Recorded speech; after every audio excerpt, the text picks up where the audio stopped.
अच्छा, कभी आपने अपने कपड़ों, पर्दों या फिर बेडशीट पर बने डिजाइन को जरा गौर से देखा है? कभी सोचा है कि एक बिल्कुल सादा, प्लेन कपड़े का टुकड़ा आखिर कला के इतने सुंदर नमूने में बदल कैसे जाता है? तो बस, आज हम इसी दिलचस्प सफर को समझने वाले हैं, एक खाली कैनवास से लेकर एक छपी हुई कलाकृति तक की पूरी कहानी। तो चलिए शुरू करते हैं। हम कपड़े की इस पूरी यात्रा को 4 जरूरी हिस्सों में देखेंगे। पैटर्न की दुनिया की शुरुआत से लेकर इंडस्ट्री में आई टेक्नोलॉजी की तरक्की तक सब कुछ। तो सबसे पहले थोड़ा इतिहास में चलते हैं। ये पता लगाते हैं कि पैटर्न वाले कपड़ों के लिए हमारा ये लगाव आखिर आया कहाँ से। और आपको जानकर हैरानी होगी कि ये कोई आज का फैशन नहीं है, बल्कि ये एक बहुत बहुत पुरानी मानवीय इच्छा है। प्राचीन भारत के हाथ से बने चिंट्स के डिजाइन से लेकर आज के मॉडर्न डिजिटल प्रिंट्स तक कपड़ों को सजाने की ये चाहत हमेशा से रही है। जैसा कि इन तस्वीरों में हम देख सकते हैं, तरीके भले ही बदल गए हों, लेकिन वो कला और वो जज्बा वो आज भी वही है। और ये बात तो सच में कमाल की है कि कपड़ों को सजाने की हमारी ये आदत बुनाई या कढ़ाई की कला से भी पुरानी है। जी हाँ, हमारे पास 2500 ईसा पूर्व तक के सबूत हैं जो बताते हैं कि प्रिंटेड कपड़े ही असल में सबसे पहले सजाए गए टेक्सटाइल्स में से थे। मतलब ये कला कितनी गहरी और पुरानी है। और ये टाइमलाइन देखिए, ये टेक्सटाइल प्रिंटिंग के कमाल के विकास को दिखाती है। पेरू में इस्तेमाल होने वाले उन मामूली मिट्टी के सिलेंडरों से लेकर आज के एडवांस डिजिटल टेक्नोलॉजी तक हजारों सालों में फैला इंसानी दिमाग और हुनर का ये एक शानदार सफर है। तो इतिहास की बात तो हो गई, अब जरा असल प्रोसेस में आते हैं और मिलते हैं हमारी कहानी के हीरो से। एक सादा अनफिनिश्ड कपड़ा जो एक कलाकृति बनने के अपने सफर के लिए तैयार है। देखिए, हर प्रिंटेड कपड़ा अपनी जिंदगी की शुरुआत एक ग्रे गुड के तौर पे करता है। अब इसके नाम पर मत जाइएगा, इसका मतलब ये नहीं कि ये ग्रे रंग का है, नहीं, इसका मतलब है ये मिल से निकला हुआ एक कच्चा अनफिनिश्ड कपड़ा है। और सच कहूं तो अपनी इस हालत में ये आर्ट के लिए एक बहुत ही बुरा कैनवस है। क्यों है ये बुरा कैनवस? क्योंकि इस कच्चे कपड़े में 2 तरह की अशुद्धियां मतलब इम्प्योरिटीज होती हैं। एक तो कुदरती, जैसे कि तेल, मोम और धूल, और दूसरी वो जो बुनाई के प्रोसेस में मदद के लिए ऊपर से डाली जाती हैं, जैसे स्टार्च या ल्यूब्रिकेंट्स। तो असली प्रॉब्लम पता है क्या है? ये सारी अशुद्धियां मिलकर कपड़े को हाइड्रोफोबिक बना देती हैं। आसान भाषा में कहें तो पानी से बचाने वाला। मतलब ये पानी को सोखने के बजाय उसे दूर फेंकता है। और जरा सोचिए, अगर ये पानी ही नहीं सोख सकता तो ये उन रंगों को एक बराबर कैसे सोखेगा जिनसे हम खूबसूरत पैटर्न बनाना चाहते हैं? तो फिर इस कपड़े को कैसे बदला जाता है? इसका सदियों पुराना हाथों से किया जाने वाला समाधान है ब्लॉक प्रिंटिंग।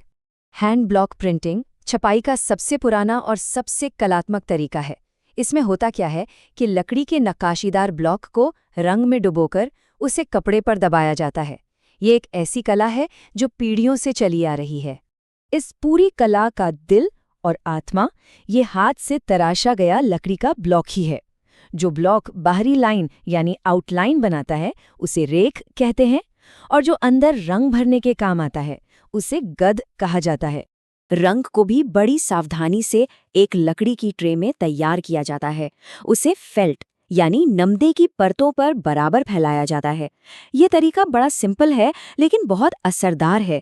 इससे ये पक्का हो जाता है कि ब्लॉक पर रंग हर तरफ से एक जैसा लगे, तभी तो प्रिंट एकदम साफ और सुंदर आता है। तो ये पूरी प्रक्रिया ना बड़े सब्र और बारीकी का काम है। सबसे पहले कपड़े को धोके उसकी सारी अशुद्धियां निकाली जाती हैं। फिर रंग को पक्का करने के लिए मॉडेंटिंग होती है।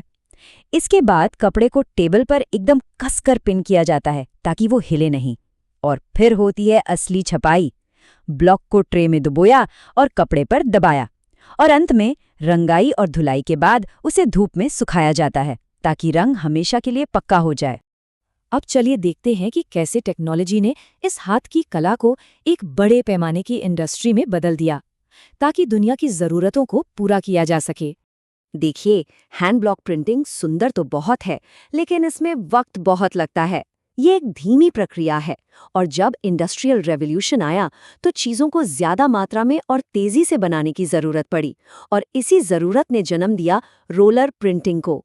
तो अगर हम इन दोनों को आमने सामने रखें तो फ़र्क बिल्कुल साफ है। हैंड ब्लॉक में कारीगरी है, एक अनोखापन है और आप डिजाइन कहीं भी रख सकते हैं।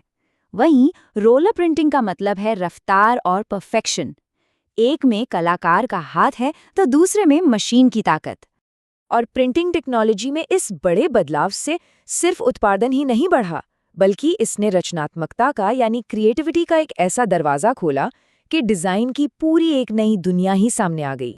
जैसे कि फ्लोरल प्रिंट्स, जो शायद सबसे ज़्यादा पॉपुलर और हमेशा पसंद किए जाने वाले डिज़ाइन्स में से एक हैं।